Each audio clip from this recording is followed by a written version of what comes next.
যুদ্ধের প্রভাবে বিশ্ববাজারে তৈরি হওয়া জ্বালানি সংকটের আতঙ্ক এখন রাজধানীর রাজপথে।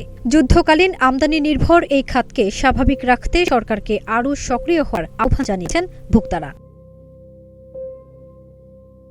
শুক্রবার সকাল থেকেই ঢাকার পেট্রোল পাম্পগুলোতে দেখা গেছে ব্যক্তিগত গাড়ি ও মোটরসাইকেলের উপচে পড়া ভিড়। ঘণ্টাখানেক সিরিয়ালে থাকার পর মিলছে তেল। অনেক পাম্পে যথেষ্ট পরিমাণে তেল মজুত নেই। আবার দেখা যাচ্ছে অনেক পাম্প একজন গ্রাহককে 2 লিটারের বেশি তেল দিচ্ছে না। বাংলাদেশ পেট্রোলিয়াম কর্পোরেশনের তথ্য অনুযায়ী দেশের ডিজেল মজুত মাত্র 9 থেকে 14 দিনের, অকটেন মজুত রয়েছে 15 থেকে 25 দিনের, পেট্রোল 16 দিনের এবং ফার্নেস অয়েল 60 থেকে 76 দিনের। পরিস্থিতি মোকাবেলায় সরকার পেট্রোল পাম্পে জ্বালানি বরাদ্দ 10% কমিয়ে দিয়েছে। ফারজানা নিকিতা, নাগরিক প্রতিদিন।